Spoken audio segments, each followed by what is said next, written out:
Let's see if this makes...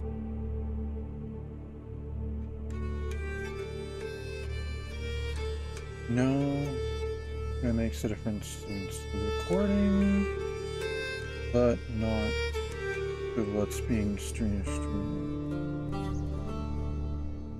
Oh! Yes, it does.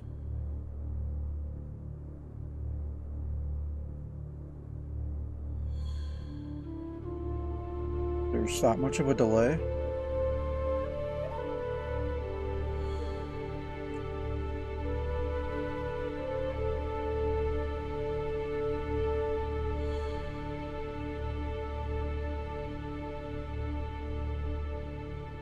Okay, good to know.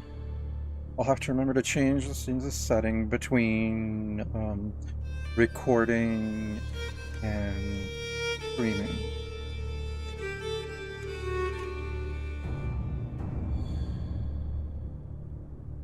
Oh, it's not that much of a delay.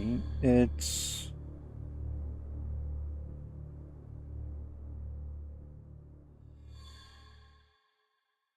Oh.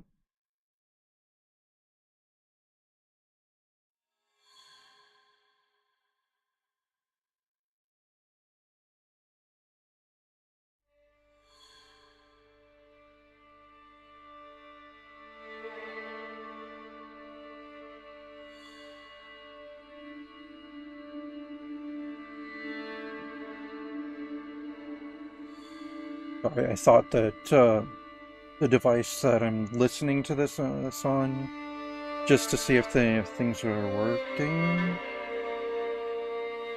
I thought maybe it was behind, but it's not. Okay, there is just that much of a delay.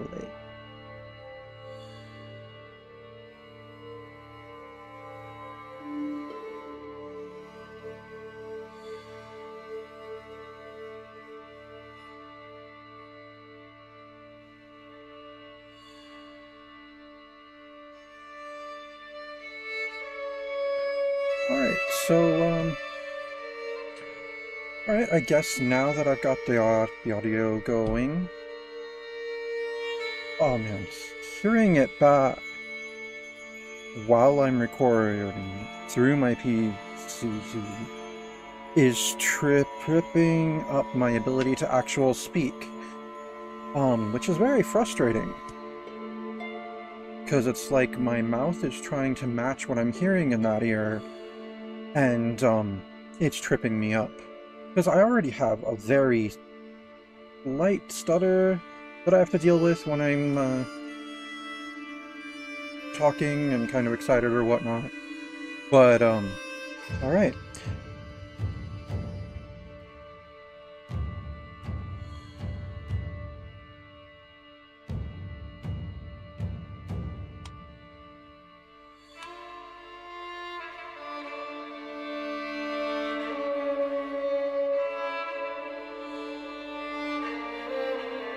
Okay, so I'm gonna try one more thing here to see if it makes a difference on that.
So there we go.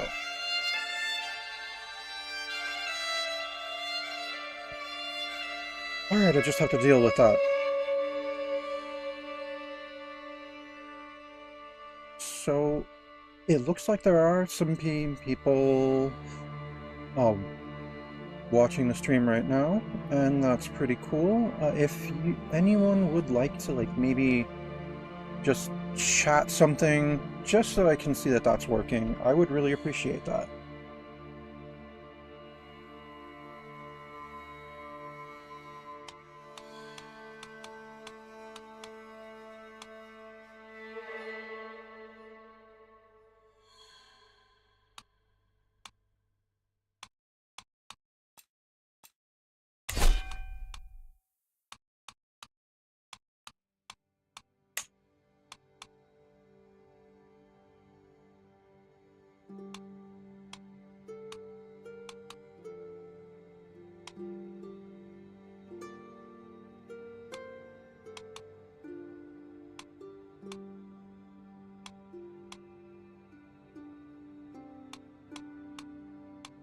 I'm just going to change the screen resolution here on the window so that it's a little bigger.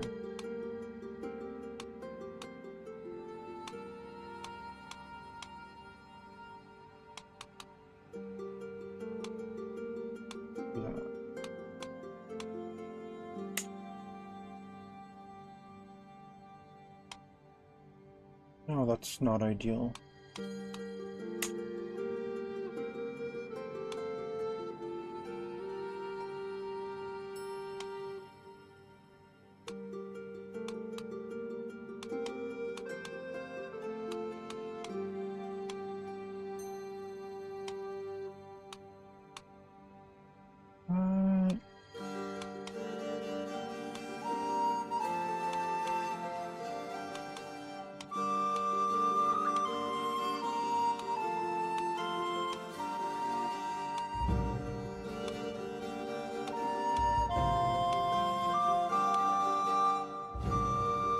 Okay, I guess that's just what it is until I can figure out how to tell OBS to actually do what I've already told OBS to do.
That's slightly better, I guess.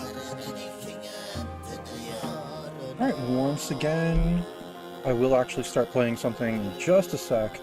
Once again, if anyone here would like to please just chat something, just so I can see if that functionality is working, I would really appreciate it. Give me one sec, I do need to change the headphone that I'm monitoring this on.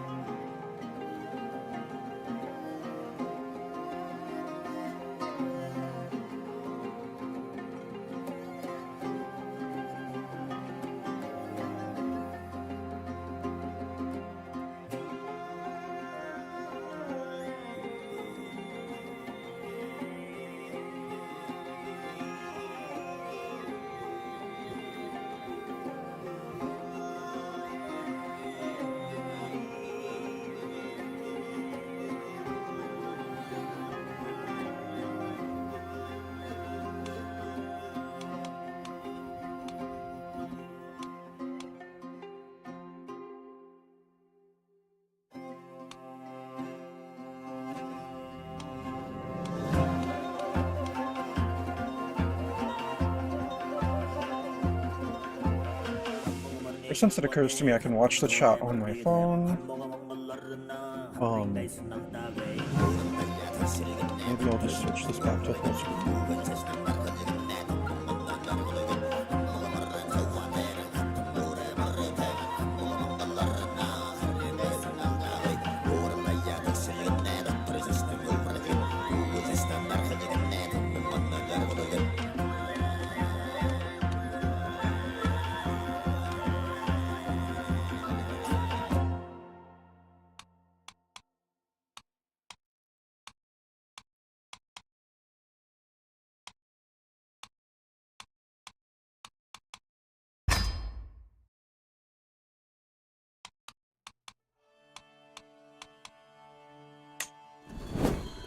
Alright, so let's start a new game, Crusader Kings 3. I don't understand. I mean, no, I get it.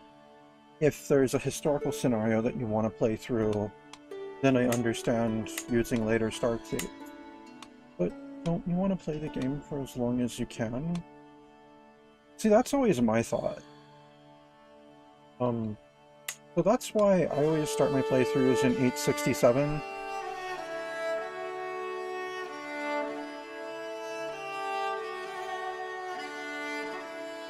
I mean, I would start at an earlier date if there was one.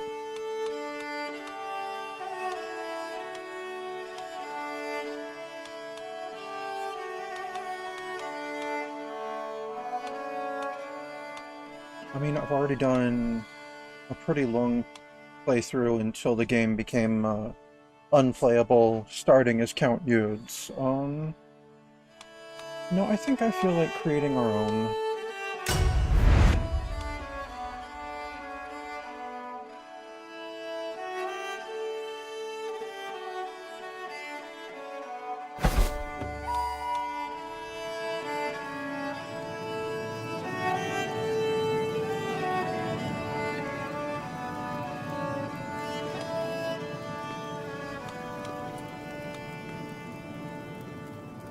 Can't wait for the rest of the map to be over here.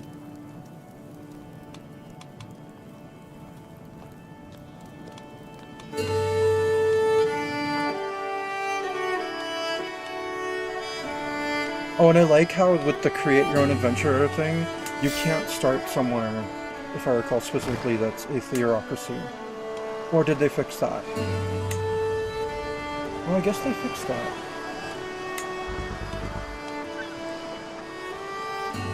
Cool. We should start in Rome.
Yeah, like I'm partial to Austria and Europa Universalis. For some reason, I've always been partial to starting in Ireland in Crusader Kings.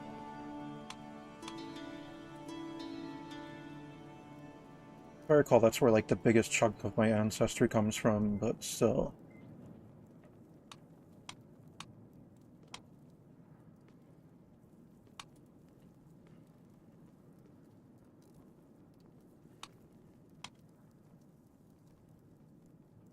But starting tribal is kind of annoying.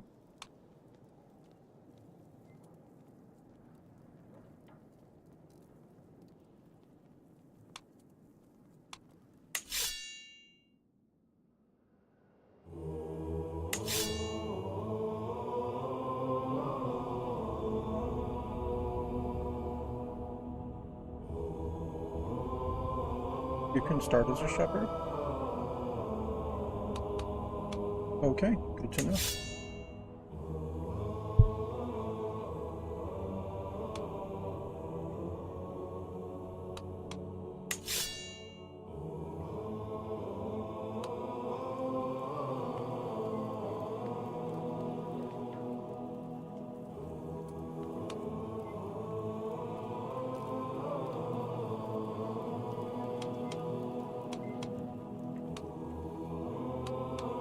Alright, you know, I liked kind of that one setup that I had. I forget what I named that playthrough. But we're going to start in Byzantium. We're going to be an adventurer. We're going to be Norse.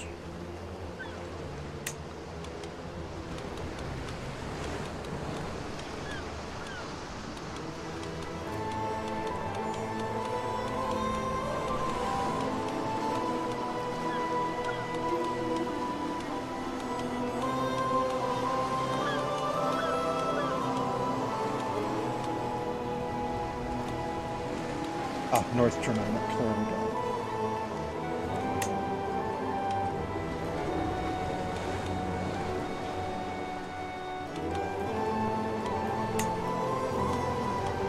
No, we're not gonna...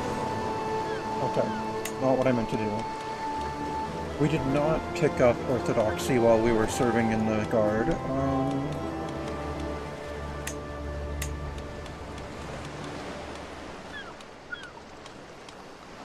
See, they still need to make a thing where you can create your own religion. Not just create your own branch of an existing religion.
Healthstone's a good name.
I love that they made it so you can, I was playing around with this, trying to figure out what I'm going to do after life on this stop.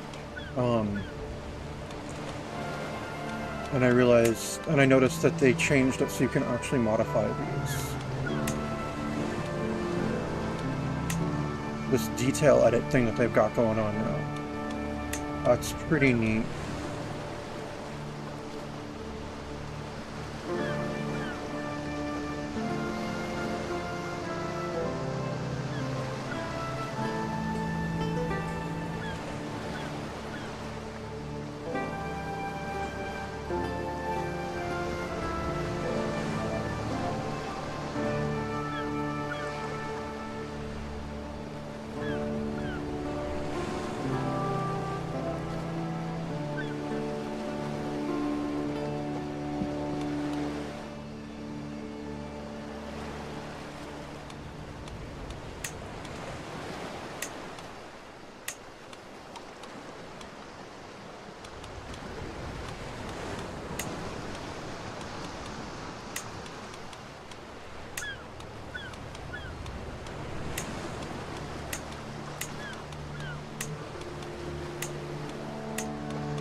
Alright, we'll make that apart. Oh, there's a horn there. Okay, cool.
Let's make this harp a little smaller.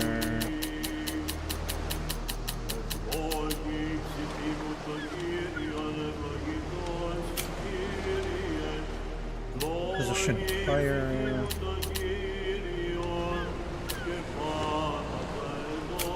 And over more.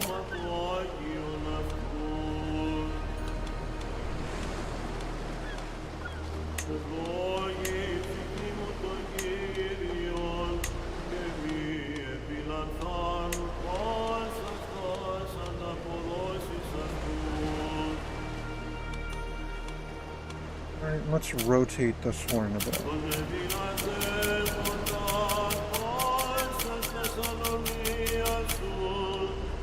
And then over this way some more.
Alright, that's probably like the closest to a brass color that I'm getting on here.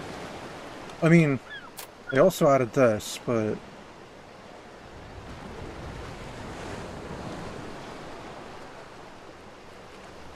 I think that's a little better.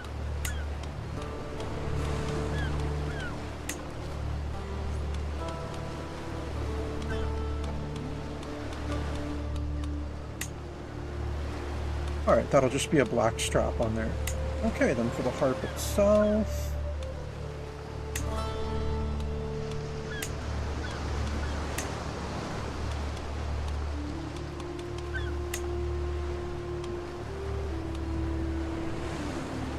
you know, just like an earthy, woody brown.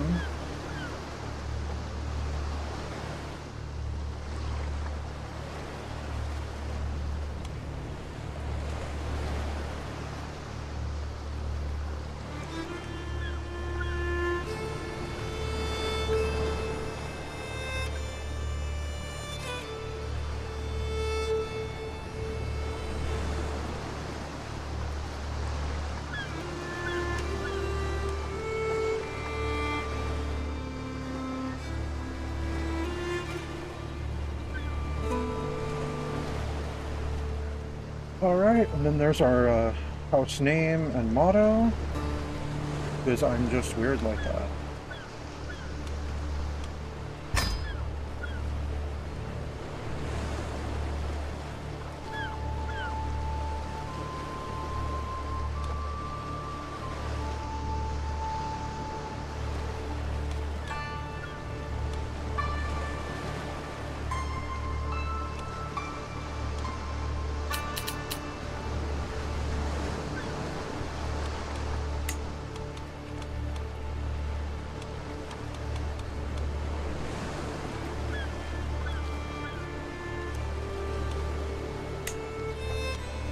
A skilled tactician.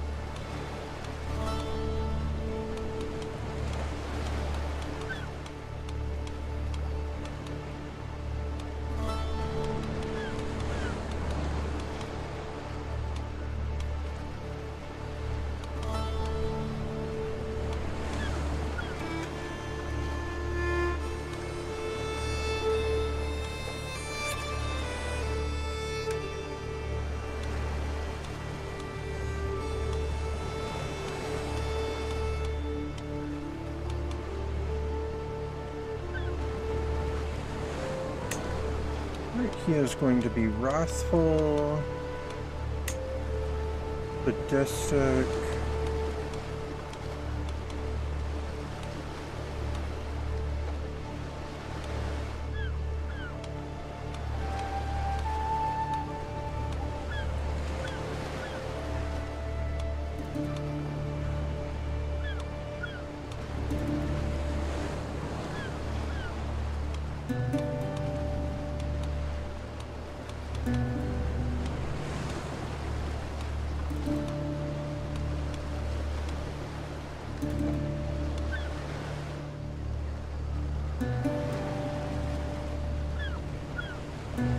and vengeful. He is going to be a real monster.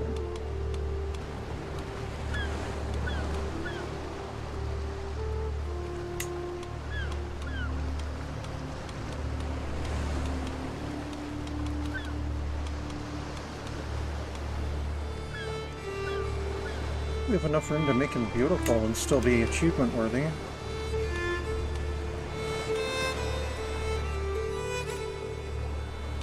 Kinda like that.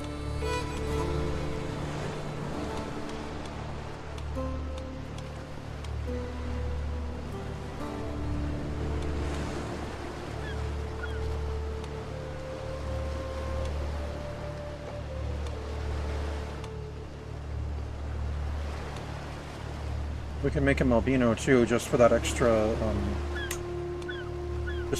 natural dread.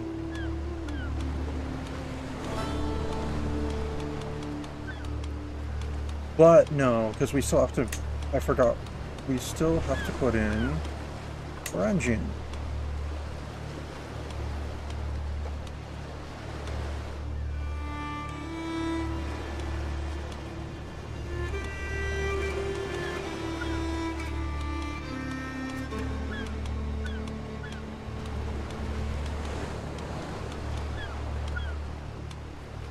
Oh, I like how the beautiful trait cleared up his skin quite a bit. That was neat.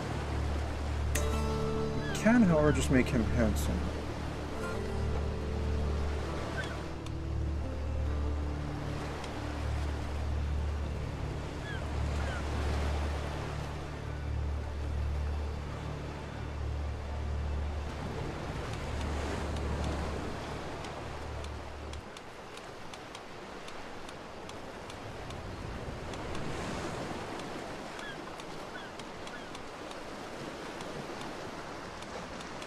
So I got 8 points left to play around here.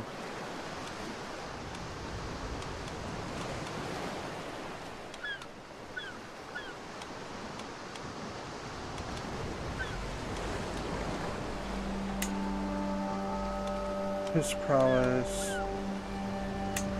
Up his martial.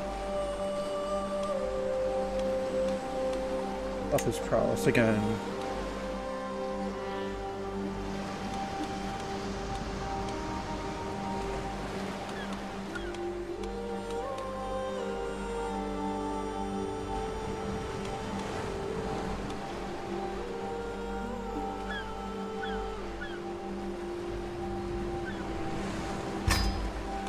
Alright, yep.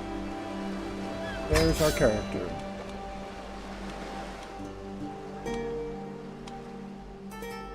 Oh, that is not... Oh, that's right. Now I gotta change the name of his adventuring group.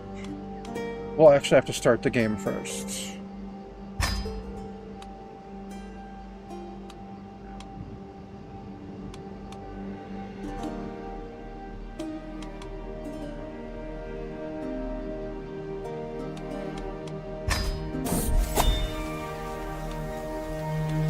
The roads we walk. The path ahead stretches on and on, a lonely winding thread, winding towards the distant horizon. My camp is quiet. Just a few scattered tents and pack animals, yawning in the breeze. Strangers and hangers-on rise with the day, preparing for their morning chores with reluctance. Most of the miscellaneous chaff that flit in and out of a group on the road with each new settlement. Few faces catch my eye as ones I recognize, at least in more than passing.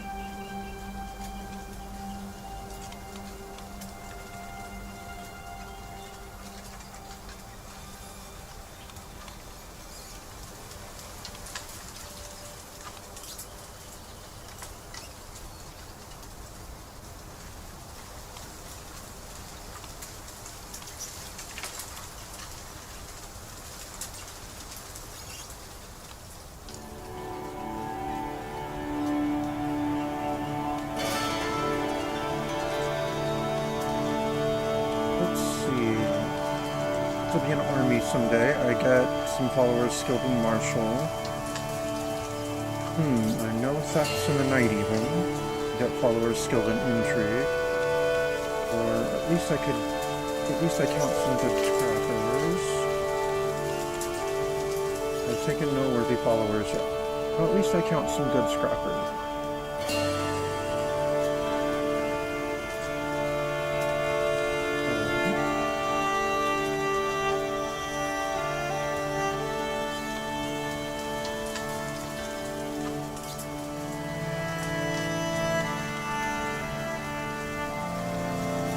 Even with that, I'd at least start with a woman in the account.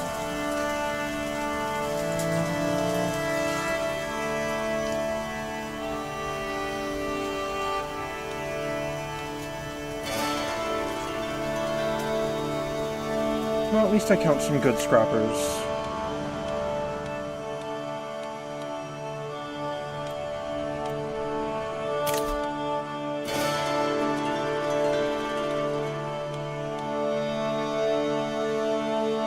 Because I'm old. I didn't start at just 16, so I already have some perks.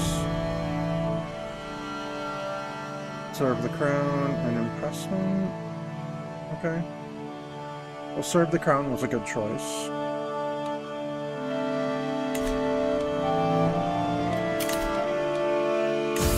So yeah, we'll go with martial, valor. There we go.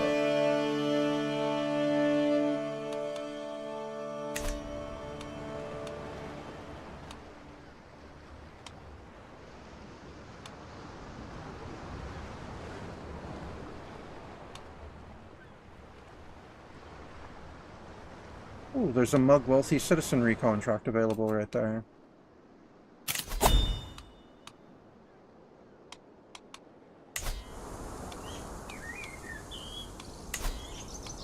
Alright, we are not Norska Zur.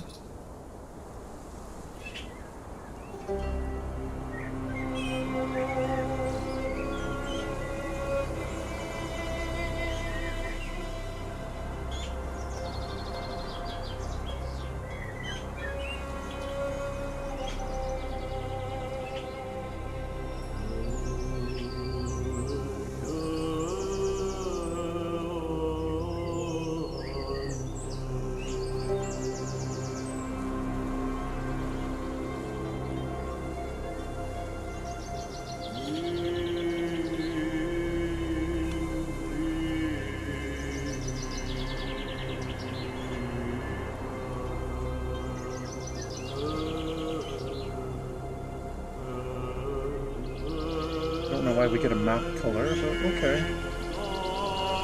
Yeah, it can have the house heraldry still. We're the band of the Hornets.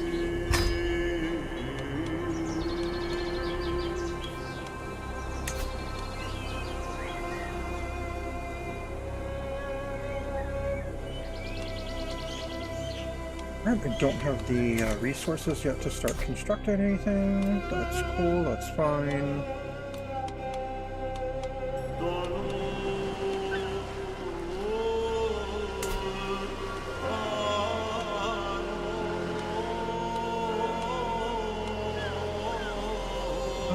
Let's visit the castle holding. This ought to be interesting.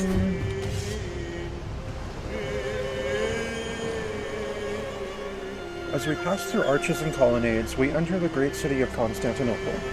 It is no wonder this is the jewel of the crown of Basileus. And I look yonder, through to the heart of the city, the Hagia Sophia and the Hippodrome readily available on the horizon. I start to feel quite small in awe of these monuments. We should mingle with the locals at the tavern.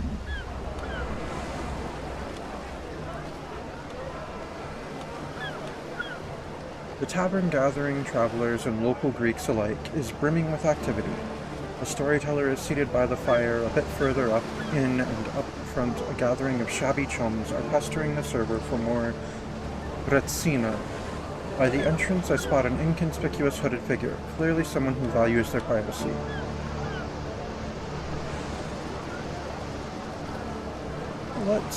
Let's approach that hooded figure.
The hooded figure suddenly slips through the tavern and down a stairwell to the cellar.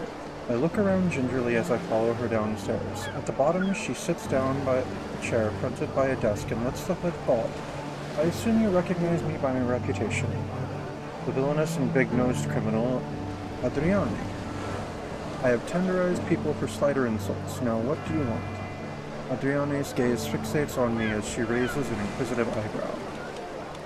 See, I could use a woman of your skill. I don't have that kind of money. A professional of your caliber would thrive at my camp. Could you teach me the craft? Oh yeah. Yeah, could you teach me the craft?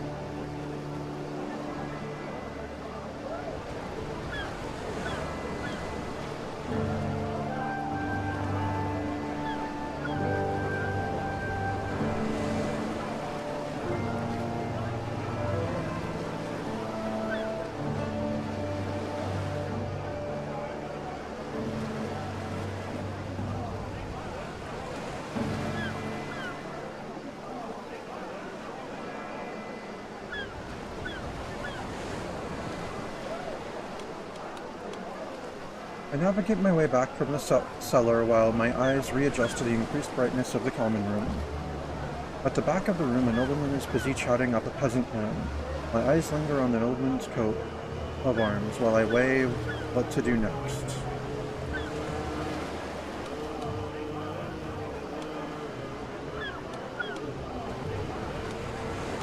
Let's see who's up for recruitment. You gotta say it what all... Oh, yeah. Oh, I could report this Zenobia person for nothing. Arrogant. 25. Greek. Approaching the crew of unemployed Greeks, I raise my voice and address them directly. I am looking for some skilled, reliable people to join my camp. Who among you are up for that task? The interested parties introduce themselves as Sergia the Greedy and Osporios the Humble.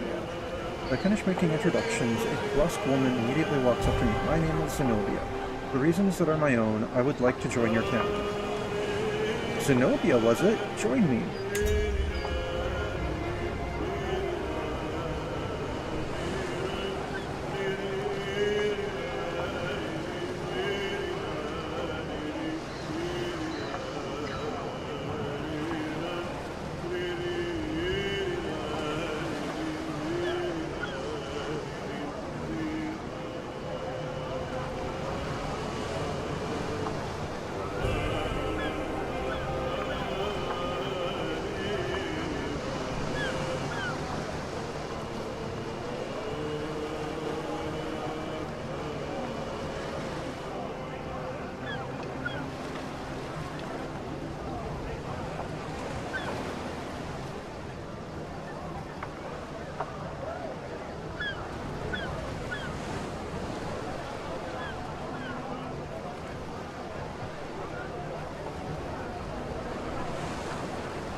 I guess so. I wouldn't mind hearing a story or two. And then the great Leviathan destroyed the world a 5th time, dying in the process. But from her body sprang new land, plants and animals. But that story is for another time. The storyteller gives me a mysterious smile, leans back in his fireplace seat, and takes another sip of Cypriot Amandaria.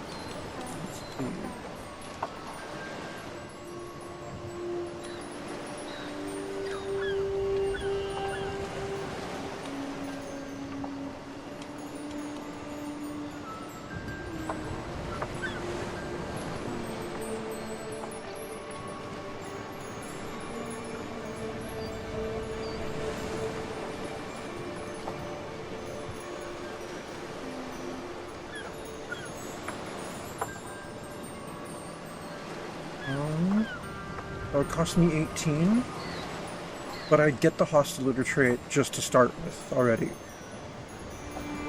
Yeah. Bosporius, how do you tell stories so well? Alright, we are done here. I was thinking of something else. No, let's just head back. I am done here. Back to camp it is.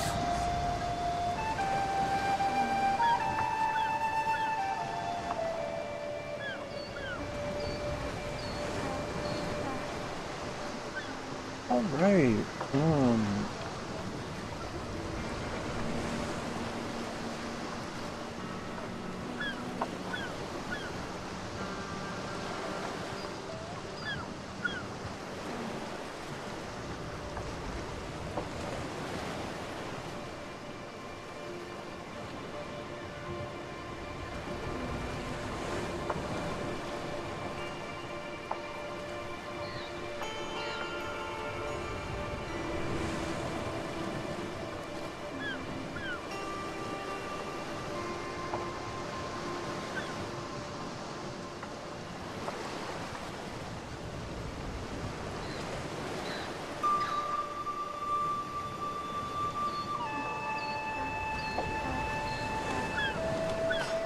I've got Zenobia in my camp already.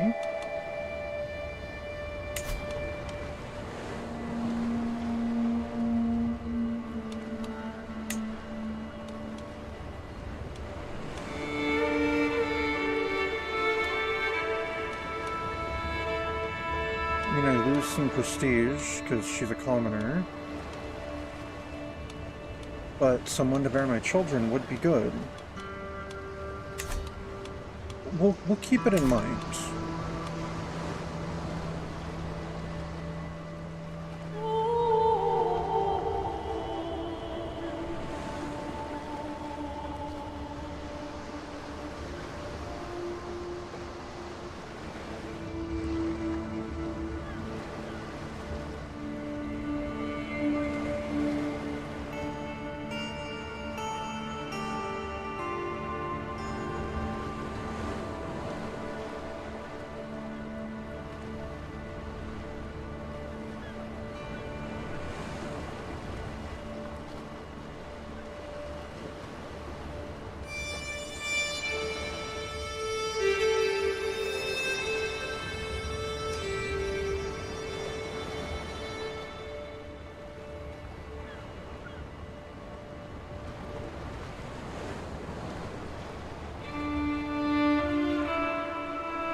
Alright, so I get 107 gold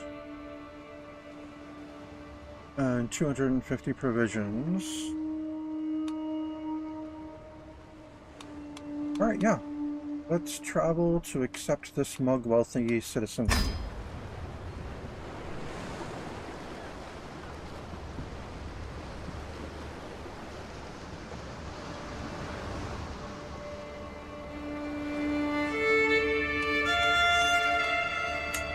Don't have a caravan master.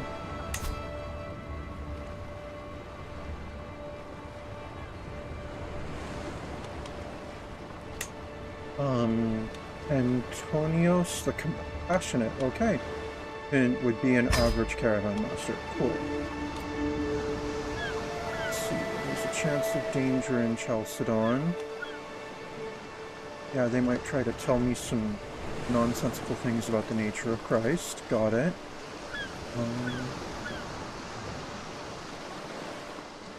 We've got a forest over here.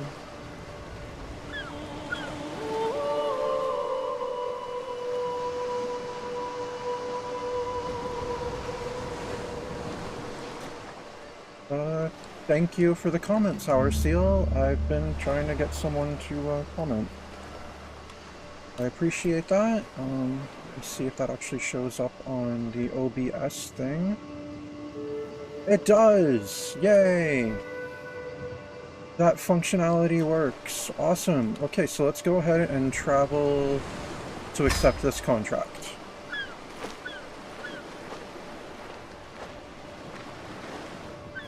You got a crown. Interesting. I think that means you're like a top fan or something like that.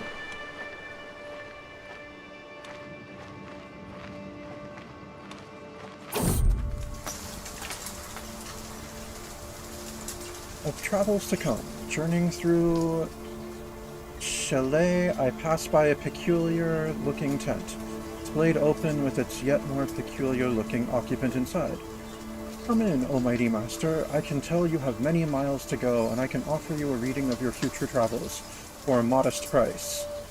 The strange man has piqued the interest of my entourage, but am I willing to pay for a reading? Oh, I like this because I am both sadistic and wrathful. Seal the tent and have this witch burned.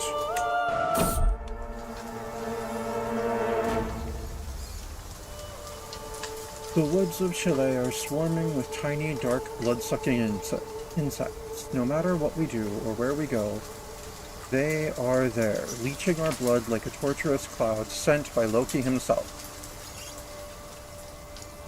Not only are the horses getting flighty and temperamental, but my entourage is as well, especially my caravan master Antonios, who is furiously flailing his sanguine-covered arms.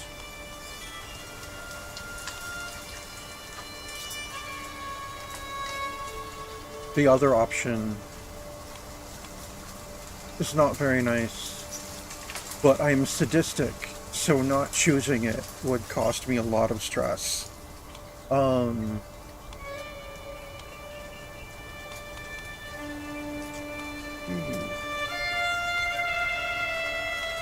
gonna just take the stress, because I may be a wrathful, vengeful, sadistic bastard, but I have very few followers and they're valuable resources, so... Being drained by mosquitoes for 3 years. Back alley robbery. The notices that Tormarch's Sharaton had hold truer than unexpected. Rusa seems to be experiencing a barrage of petty crime. Even just making our way into the city, we are able to count a dozen pickpocketings and 1 outright mugging. Far too much work for the beleaguered householders of the Tormarches to deal with. An absolutely perfect environment for enterprising wanderers like ourselves to make a little coin.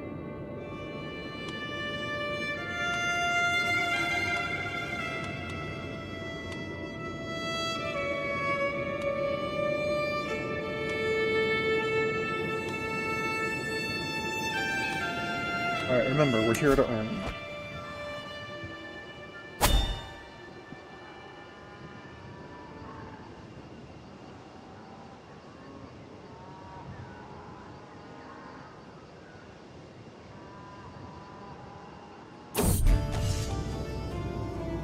Back alley robbery, Eugenia.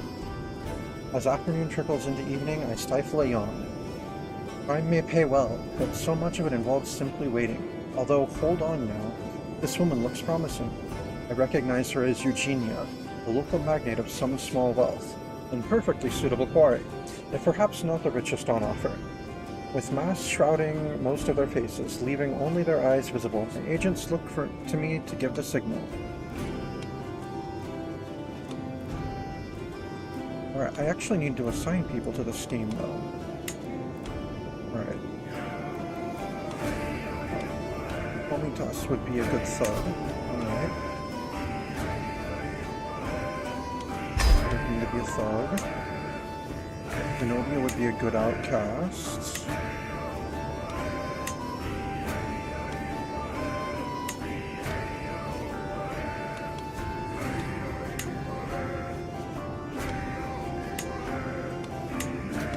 Alright, Antonios would be best as a footpad, and Zenobia can be an outcast.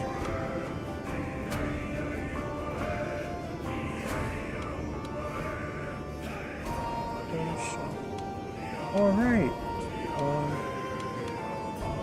So, knives out. Let's do this quiet but clear. Aw, she fled before we could corner her. Lame.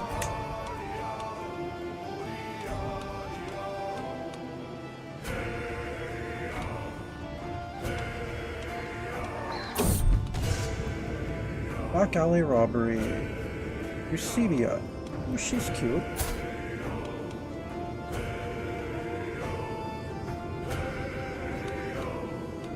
I mean, can we just steal her?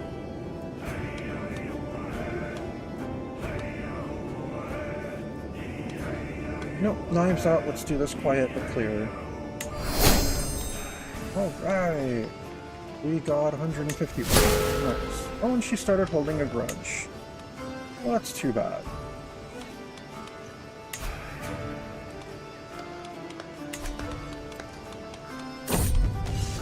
Which reminds me, I should be starting a personal scheme right now.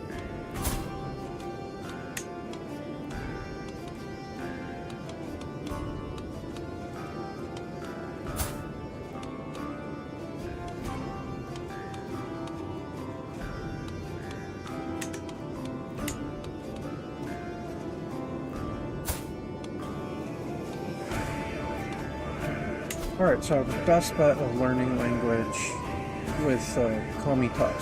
So yes. Probably be good if I know how to speak Greek.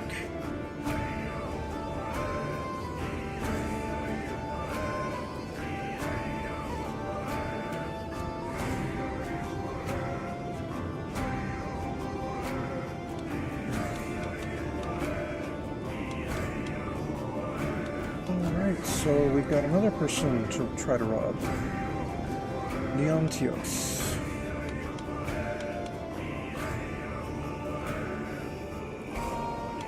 Yeah, let's go with knives out again.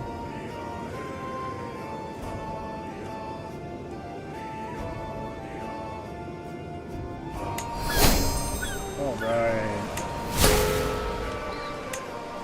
And of course he's holding a grudge.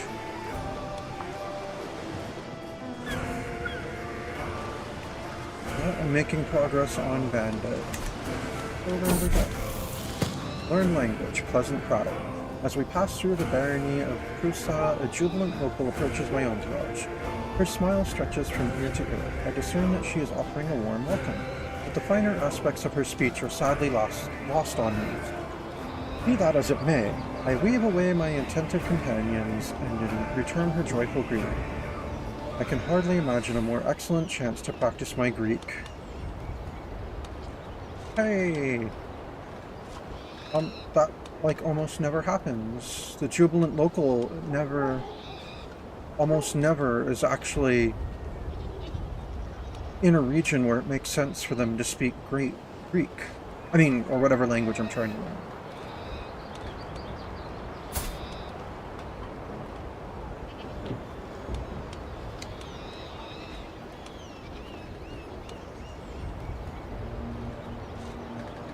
No, join us on our journey to Byzantium.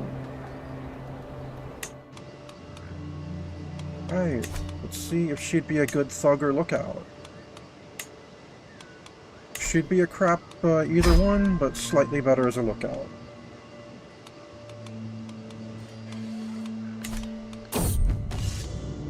Right, ooh, Mayor Aristarchos.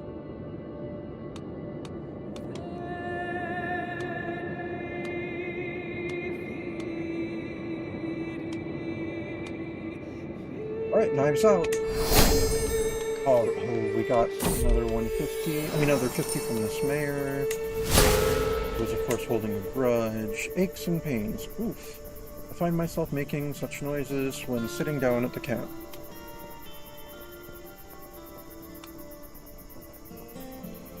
Oh! It's this one. And I have the money right now. Yes. My poor back demands more luxurious furnishings. I will add a pavilion to my camp.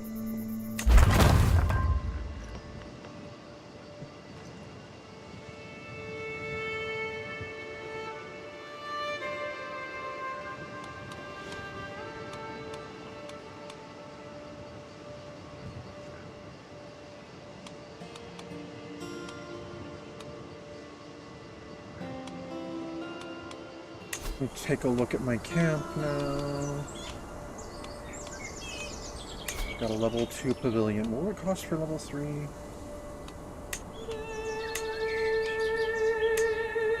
$350. Okay.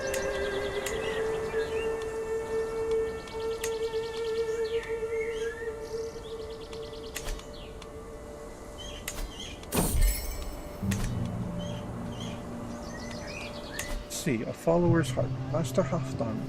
My leader, I have met the most stunning woman here in Prusa. My champion, Omita Strongarm, stumbles as he addresses me. Her family will not let us marry without me paying a sizable dowry. He stutters sadly. Please help me.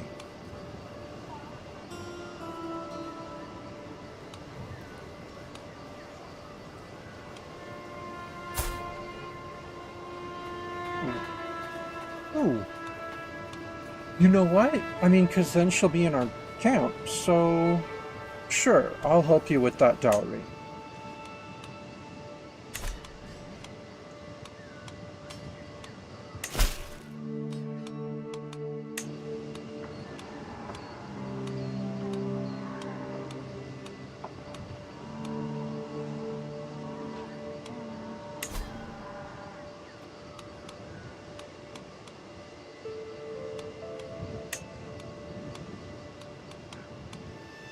Okay, she'd be a decent thug. There we go, she can be a thug.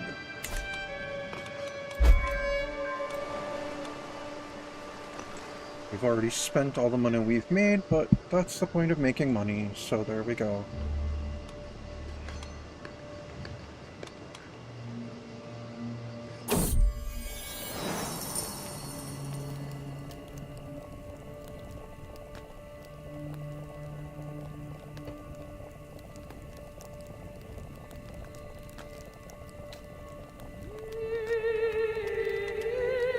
Ruin rambling. Scouting out ahead of the camp, I come across a ramshackle collection of traders. They are gathered around some large but old and ruined buildings, the remaining ones in good condition having been occupied by the merchants. Their wares are fairly standard, food mostly being on a well-traveled road that would no doubt attract many purchasers. Yet my eye is drawn inexorably toward the grey, pockmarked walls of the ruins. Though magnificent they are, the merchants occupy merely the outskirts, but its dilapidated heart remains untouched. Ooh. I'm alright on provision, though. Well, let's try my luck in those ruins. Oh, I discovered a small trinket. Morsel of St. David. Morsel. It's a morsel of St. David? Was he being eaten?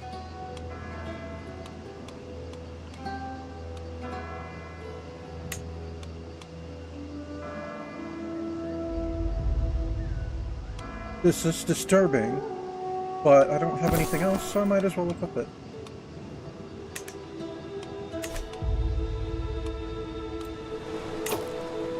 That's my morsel of something.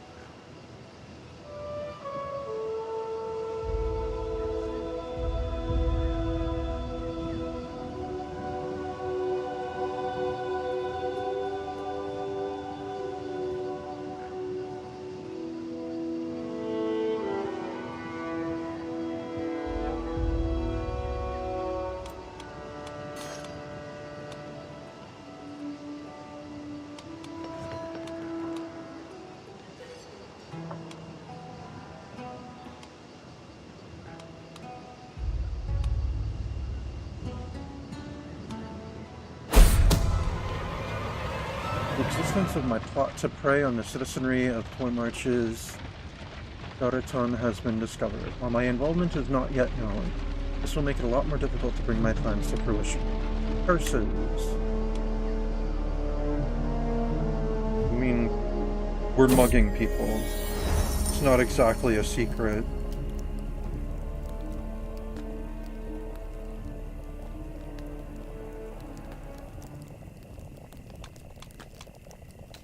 A well-oiled machine. Our little forest of tents, putting itself up every few evenings, is something we've gotten very, very good at of late.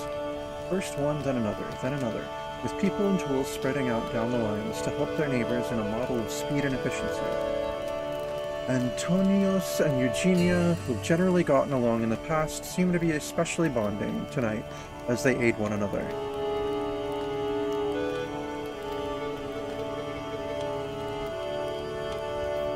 No, good to see them getting along. Neither of them's married or anything, so yeah, good to see them getting along. Maybe I'll make them marry each other.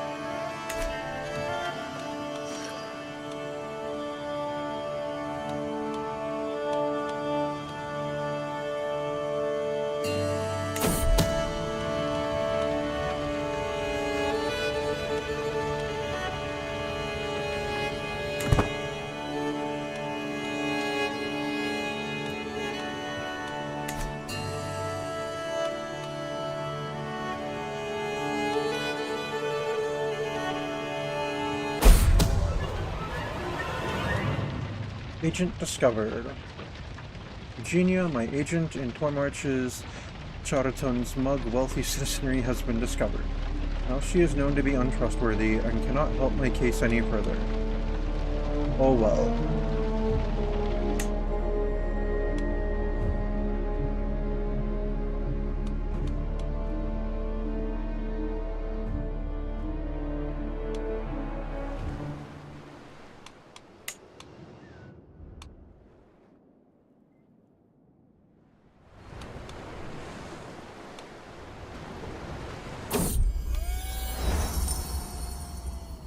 Travails of a cook. I don't think we're being unreasonable, snarks the cook who presumably drew the short straw in coming to speak to me, waving an arm dismissively at the surrounding terrain all the while. There's plenty of farms here, even if they're not great ones. It cannot be that hard for us to pause briefly and stock up on some of the little luxuries that make our food bearable. I sigh, weary of the conversation already. I wonder which of us will break first. Yes, our provisions are perhaps a bit below where I'd like them to be. We're 110 off from max. But there's little cause for alarm, for such alarm.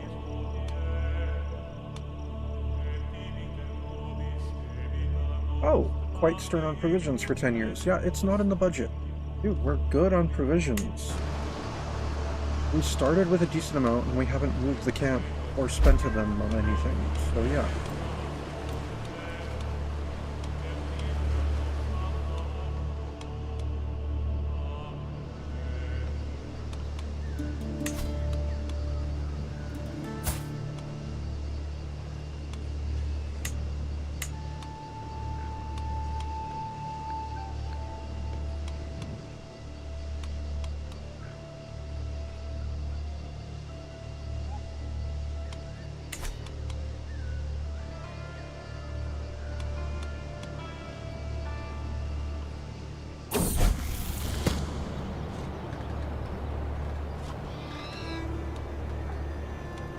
Learn language, pleasant prattle.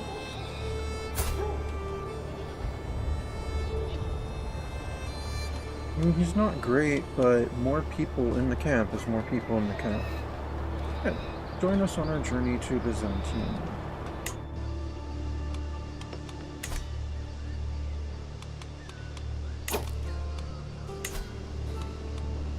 And now he can be our lookout. Oh, and easily better than the lookout that got discovered. There we go then.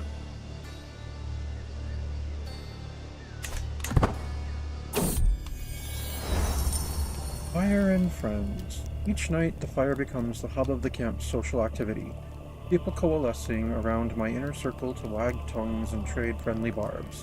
Tonight is no exception. Look, all I'm saying, chortles comitas, is, to the giggling of several other followers, is that poor Eugenia here is a true apostle of chastity. And I should bloody hope so, because it'd be rotten luck for her with that face otherwise. The chorus of inebriated guffaws breaks out from the easily pleased onlookers, though it seems to be wearing on Eugenia. I thought you guys were becoming friends, and now you're making fun of her ugly face? That's not very nice. I'm just gonna soak it all in, though, because I'll lose stress for that. And I still have stress for doing that other nice thing earlier.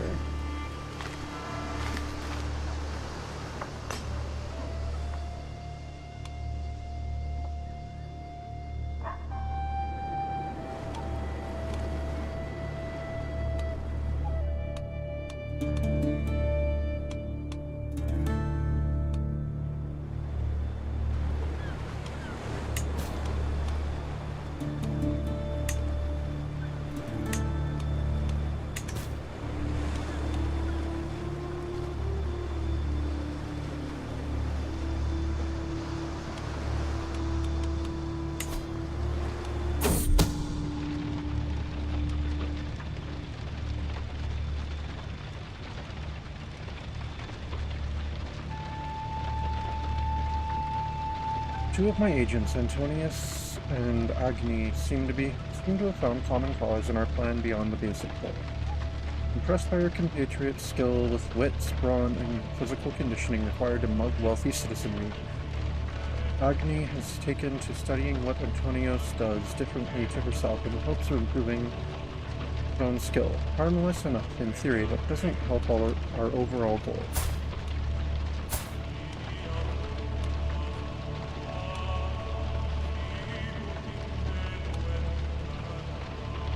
Perhaps there's something I could learn from this. Ooh, I'll gain 500 martial. Nice. Oh, I've got a new martial perk already.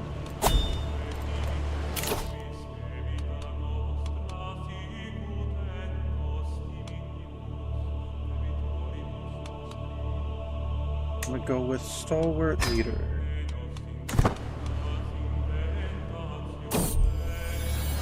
Mutiny? Oh, Master Haftar, what an honor to be in your company this very night. Agni greets me as I come closer to the bonfire. She is the only one still drinking around it. I beg of you, she points at a trunk across from her, and waits until I am seated to continue. It's not a great look, is it? The whole camp seems angry at you. Perhaps there's a reason for that, don't you think? It would be a shame if someone seized the moment.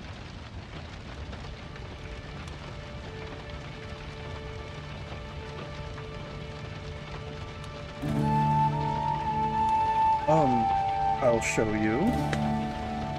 It's a prowess challenge against her with a 100% chance I win. Ooh, you cost us good money. But I'll show you and I'll lose stress over it because I'm wrathful. I'm sorry I killed your wife. You still seem to like me though, so that's good.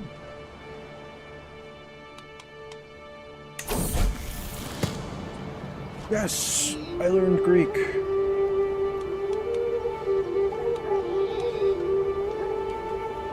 Now I feel accomplished. Yay, I can speak with the locals now. More effectively.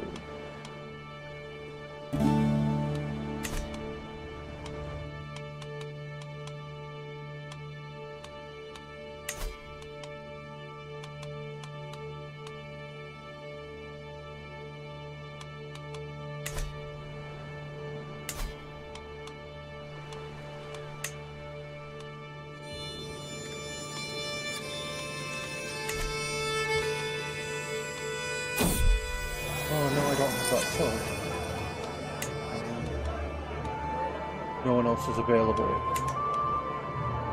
The ins and outs. As we trudge down the road, a building hobs into view. The battered sign outside reads, "The Plow and Harrow Inn." No luck here tonight. We've barely got room for our current lodgers, let alone anyone new. Inside, the innkeeper shakes his head dismissively. And especially not your ragtag types. Ragtag.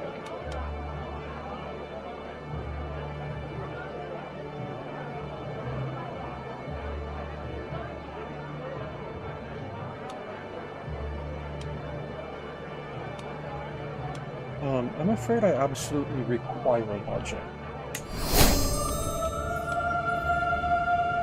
Alright, good. What's my dread like right now? 52.3. Out of my natural dread of 85. Aw.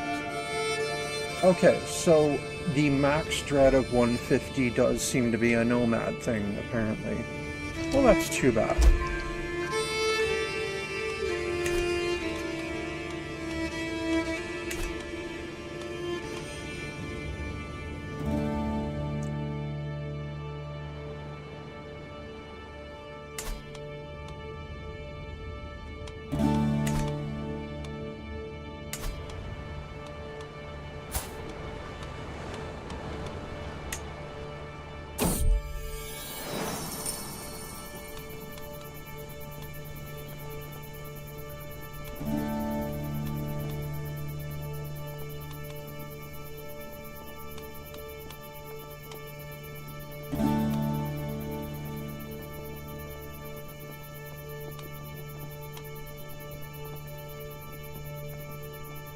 Sit by my pavilion, letting the sounds and smells of the camp wash over me.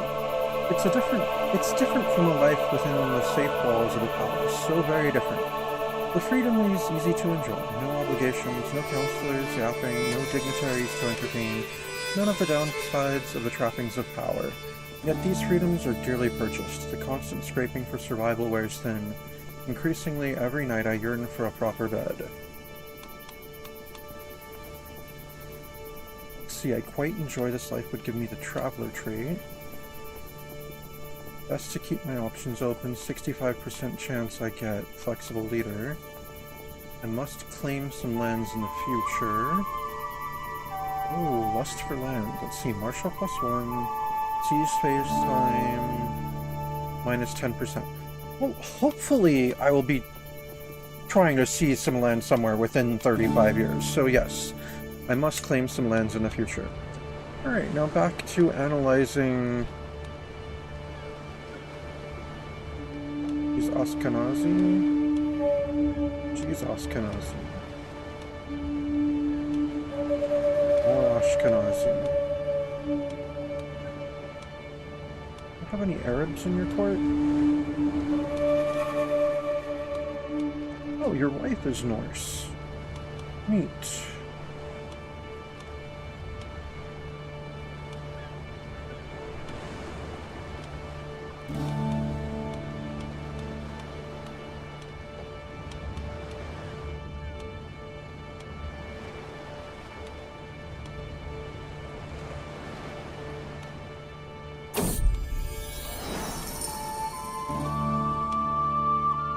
Alright, let's try to learn the language of this Kuzurite. Oh. CKIII.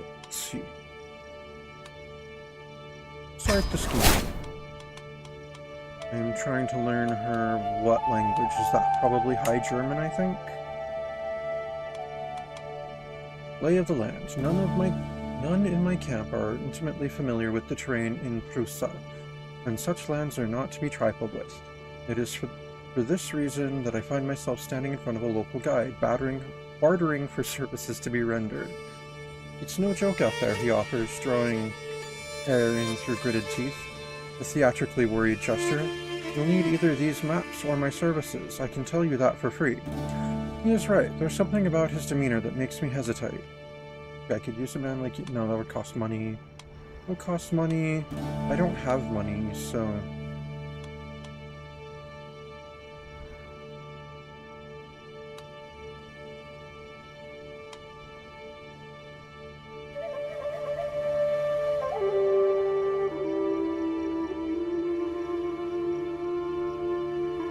No. There's no need for your services. Sorry. I don't have the money at the moment, so...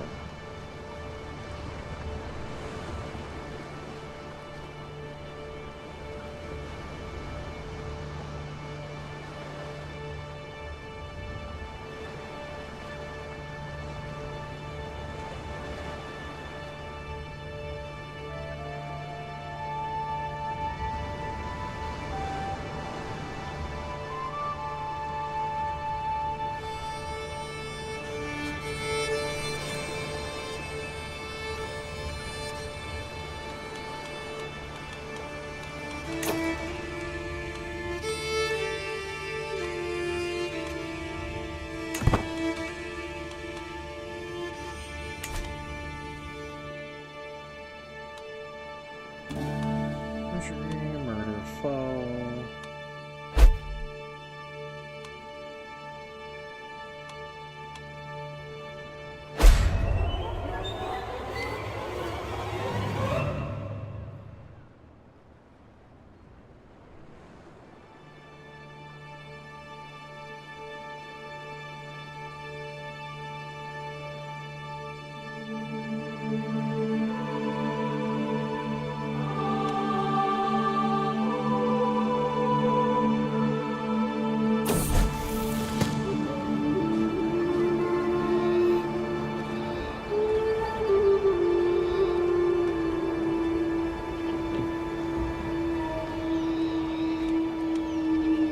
We pass through the barony of Prusa. A jubilant local approaches my own... Okay, one of these again.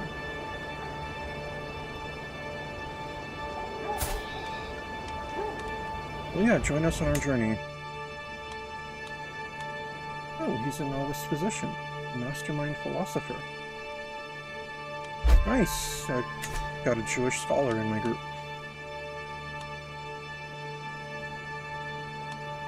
My Greek ruffians, led by their Norse leader, and now accompanied by a Jewish scholar.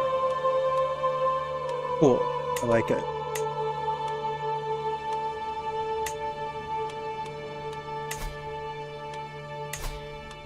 Oh, and he could join the scheme. He could be a thug right now. Yes. Let's make the mastermind philosopher a thug. I guess it's time to just execute this scheme. Yep, cover every angle. Right. Thanks to Tormarch's Sharitan's utter inability to enforce order on the streets of his own capital, Band of the Horn are able to shake down more the collective citizenry of Prusa for everything they've got. Not an honorable way to earn a living, perhaps, but profitable. Extremely. Still, a first lesson any aspiring criminal learns is when to quit. With our coin made, it's high time we left, before the Tormarches gets wind and comes looking for us. We've a long path ahead of us. Oh, and I lose stress. Nice.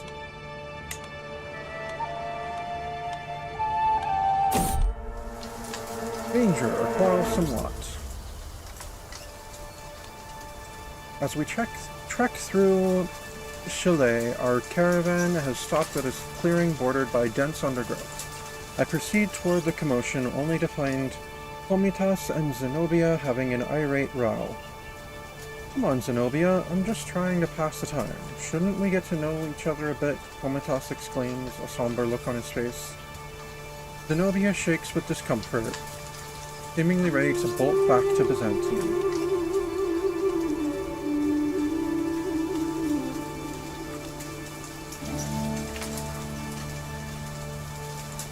You know what? There's only one way to solve this.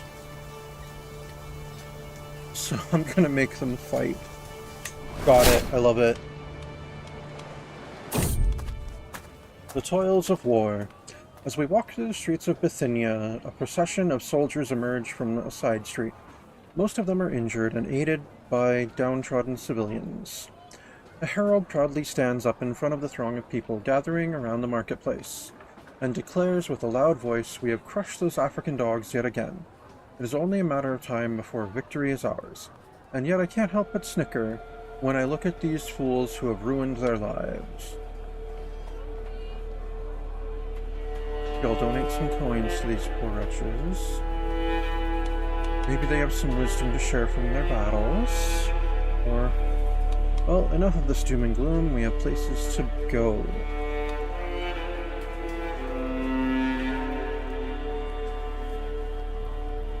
Well, you know what? Maybe they have some wisdom to share from their battles. Oh, I insulted them. But that's fine. Oh, I visited the capital of Byzantium. I get 450 intrigue lifestyle. Nice. Ooh, and the Hagia Sophia, 150 learning. And I gained the trait Traveler. Nice. A faithful visitor. The campfire crackles, illuminating a figure entering our circle. He moves with vigor despite the lateness of the hour, hand wrapped around a walking stick. Those standing guard are already intercepting, but I wave them away. "You have a place for a man of God." He smiles at me hopefully, dirty clothes rustling in the stiff breeze. "A wandering Godi. A Godi, maybe, but not a Godi of Asatru. Not much I can tell." A few of my fellow believers shuffle their feet uncomfortably as they make the same realization. I don't have any fellow believers. I think almost everyone in the party is of an Abrahamic faith, aside from me.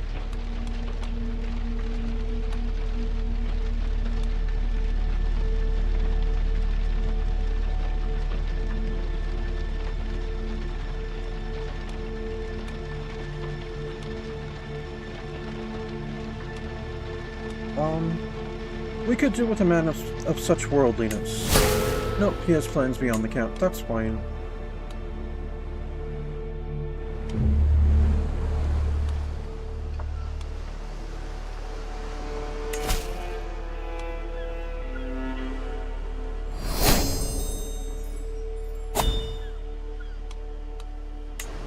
Oh, I have a new martial perk.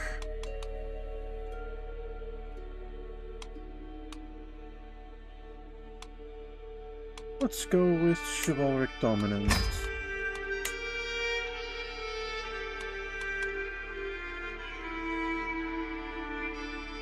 Alright, I can't move the subterfuge yet.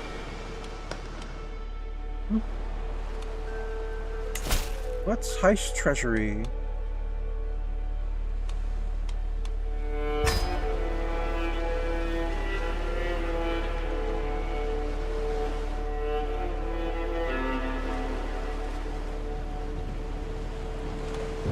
Would anyone be better at this? Yes. My Jewish scholar would be an excellent caravan master.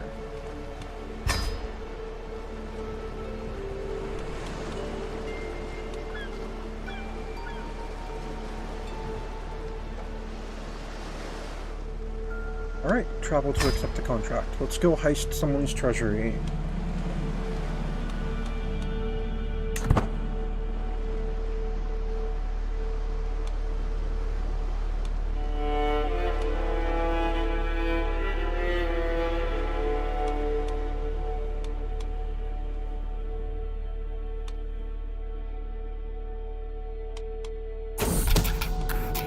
Spot of larceny.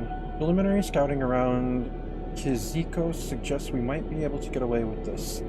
It is not the only place that Mayor Stefanos keeps his coin, but his holdings here definitely have plenty, and the guards don't seem to expect hostilities. In other words, risky but doable. All we need is a cunning plan. Remember, we're here to earn.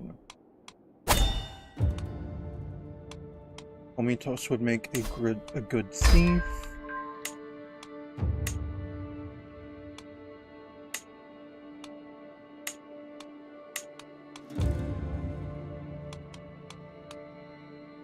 Nobia would be a good scout.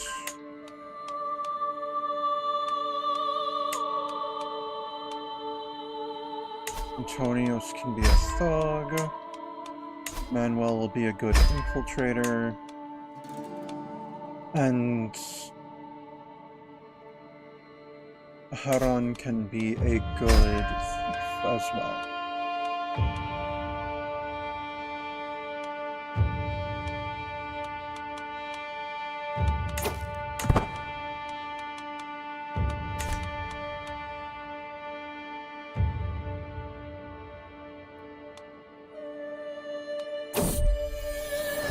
Crimes of passion. Rounding a little cluster of tents as I leave my pavilion, I come across a gaggle of followers having dinner around a small hearth.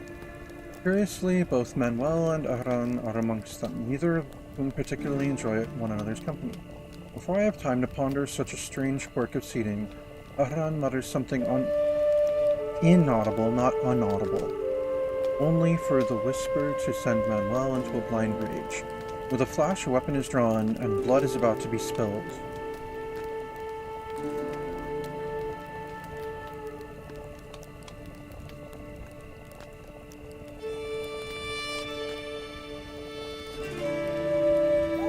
I'm gonna intervene. Don't kill my Jew, alright? Some blows are thrown regardless. Okay, some blows thrown? Fine. A duel to the death? No, absolutely not.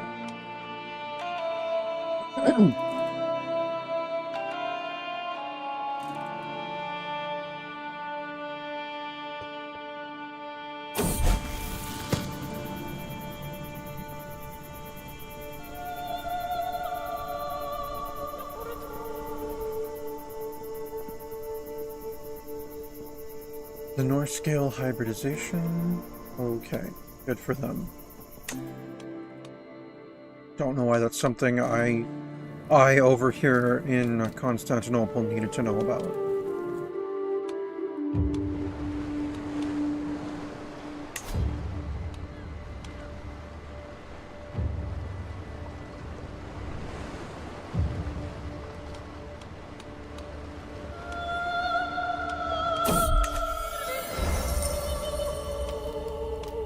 People stop.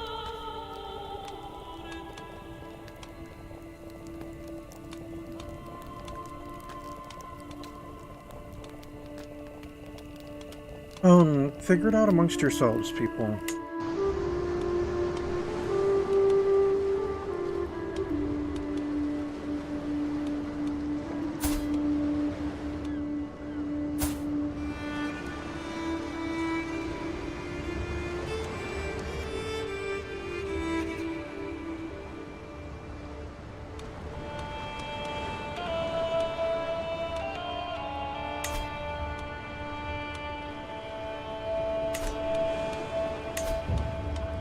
You know what, I'm gonna go ahead and marry Zenobia already.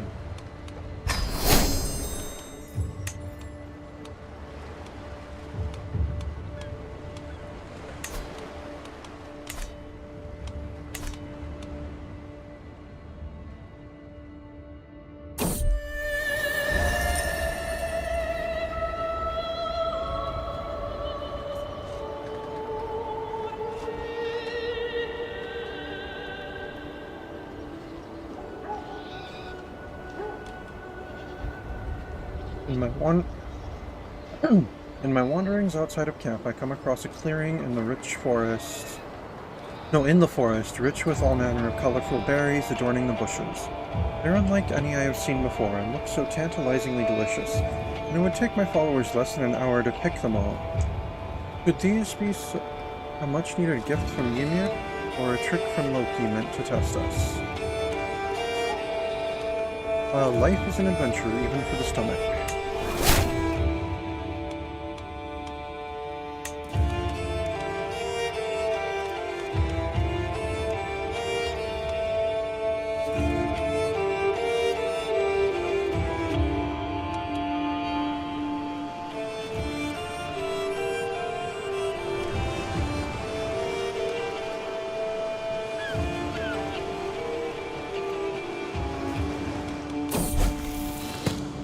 Learn language, pleasant prattle. We're getting that one a lot.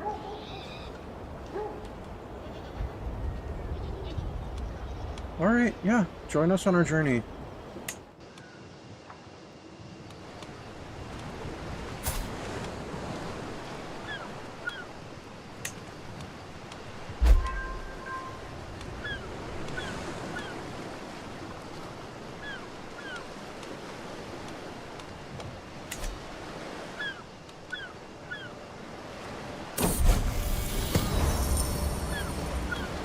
Pounding hooves. Ugh, my head, moans Komitas, as he rides alongside me. I raise an eyebrow in silent inquiry at the man's exclamation.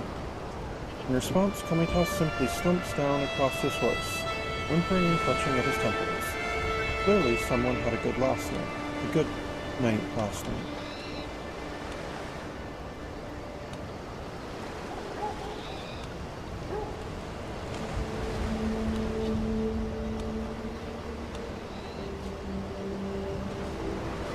Stressed or hard. 24? No, I'll just laugh at his predicament. Success! I learned High German. Excellent. I feel accomplished.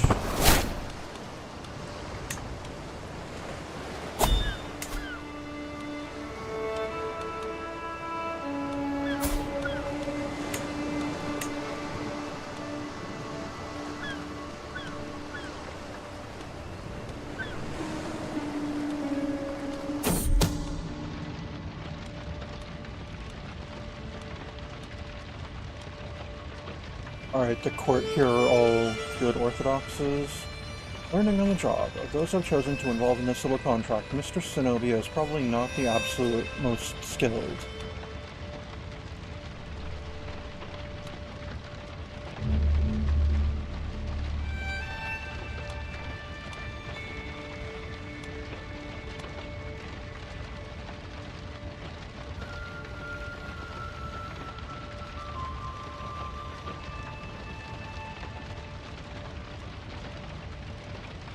Yeah, I'll push her more. Yeah, you can go further than this.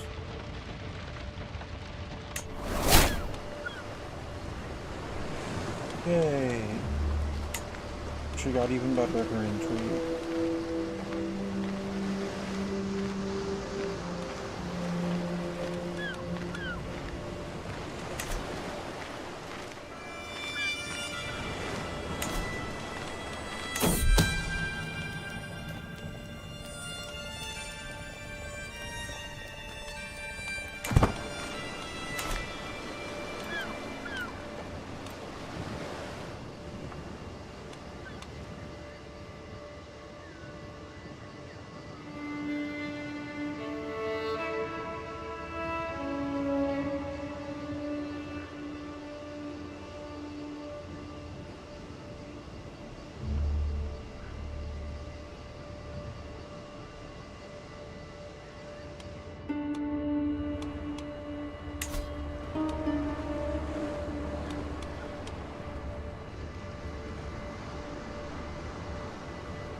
gotta wait out this scheme.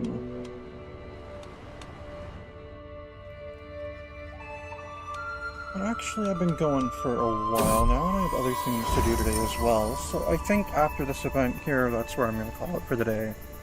Without friends or protection, I am interrupted from my stroll near my pavilion by the approach of a nervous stranger, a man who introduces himself as Sanyo, and is clearly as alien to Kiziko as I. Lord, you and I both know these lands have no truck with those who worship differently from the lords and ladies. Momentarily, he pauses, steeling himself for a clearly expected rejection. I understand if you've already too many people to care for, but if you'll have me, I'll serve you loyally for all my days. It'll stress me out to welcome him because I am... He's Andalusian. It'll stress me to welcome him because I'm sadistic. But... No, of course. Oh, and he's gonna become my friend, too. No, of course. You can join us. Now we have a Muslim. Greek Christians. Various Ashkenazi Jews. And an Andalusian Mulwaladi. Right, I had been looking for a way to learn Arabic. So now let's learn his language.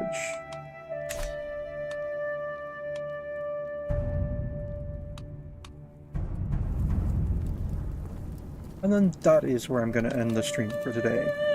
Thank you very much for those that have watched. Thank you for the comment, Sour Seal. And this has been a live stream of Crusader Kings 3. And I'm some guy you've never heard of.